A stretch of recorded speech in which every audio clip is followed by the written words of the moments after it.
হুম? আল্লাহর 99 নাম বলেন তো। আল্লাহর 99 নাম বলবো, কিন্তু দর্শক কি পছন্দ করবে? জি হুজুর। দর্শক পছন্দ করবে? জি জি তাহলে বলা যায়। তাহলে ধরো, তুমি ধরবা? জি। ধরো।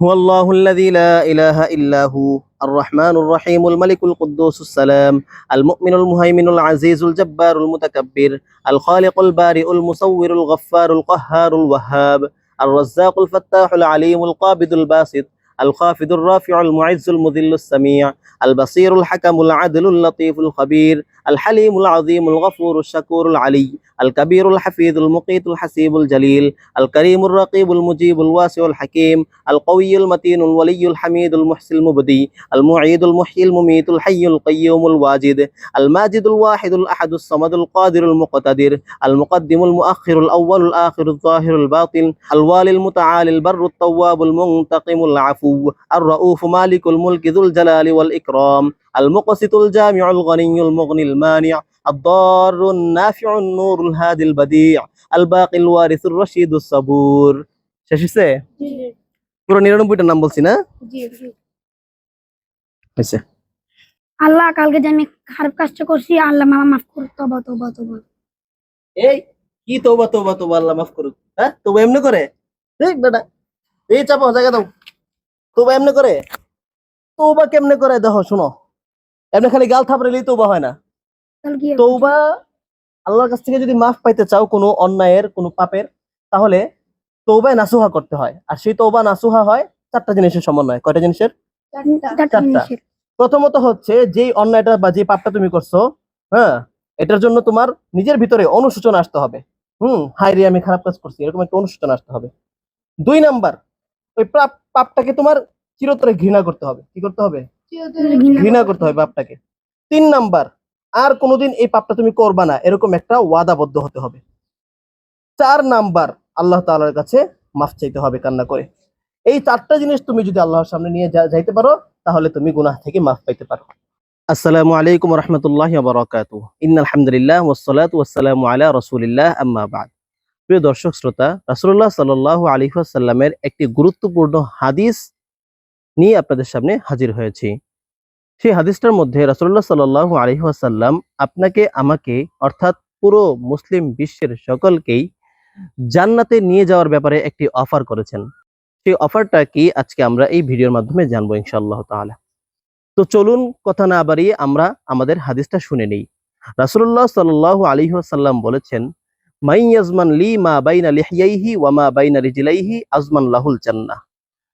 যে ব্যক্তি আমার জন্য, রাসূলুল্লাহ সাল্লাল্লাহু আলাইহি ওয়াসাল্লাম বলছেন, যে ব্যক্তি আমার জন্য মা বাইনা লিহইয়াইহি, 2 চুয়ালের মাঝখানে যেটা আছে সেটার হেফাজত করবে, আমা বাইনা রিজলাইহি, এবং 2 পায়ের মাঝখানে যেটা আছে সেটার হেফাজত করবে, আজমান লাহুল জান্নাহ, তাকে জান্নাতে নেওয়ার ব্যাপারে আমি নিজে দায়িত্ব নিয়ে নিব। আমি জামিন হব, তাকে কিভাবে জান্নাতে নিতে হয় সেটা আমি দেখব। তো রাসূলুল্লাহ সাল্লাল্লাহু আলাইহি ওয়াসাল্লাম খুব বেশি কাজ করতে বলেননি, মাত্র 2টা জিনিসের হেফাজত করতে বলছেন। নবীজি বলেন, কেউ যদি আমার জন্য সে নিজের 2টা জিনিসের হেফাজতের দায়িত্ব নেয়, তাহলে তাকে জান্নাতে নেওয়ার ব্যাপারে আমি দায়িত্ব নিব। 2টা জিনিস কি? 2 চোয়ালের মাঝখানে অর্থাৎ জিহ্বা, আর 2 পায়ের মাঝখানে অর্থাৎ লজ্জাস্থান।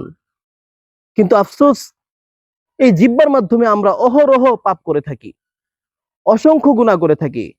মন চাইলেই একজনকে আঘাত দিয়ে কথা বলি, মন চাইলেই একজনকে গালি দেই, মন চাইলেই পরনিন্দা করি, মন চাইলেই গীবত করে বসি।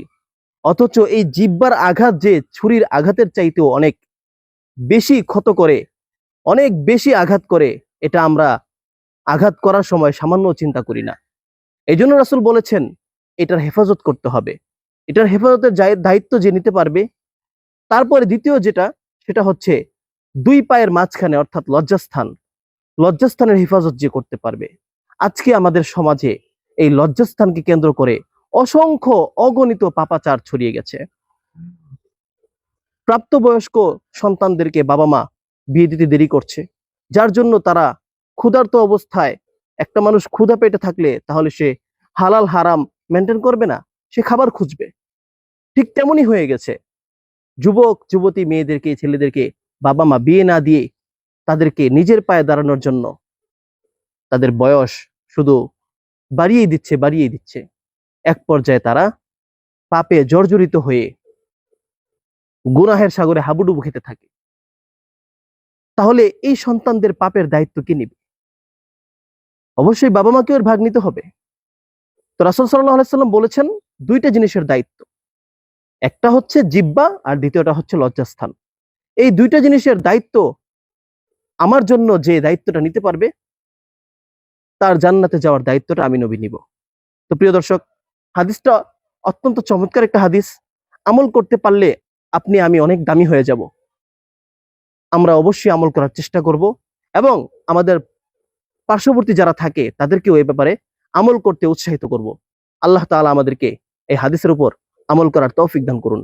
যদি আজকের আমার এই আলোচনাটা বা রাসূল সাল্লাল্লাহু আলাইহি ওয়াসাল্লামের এই হাদিসটা সামান্য উপকারী মনে হয়ে থাকে তাহলে অবশ্যই একটি শেয়ার করে দিবেন।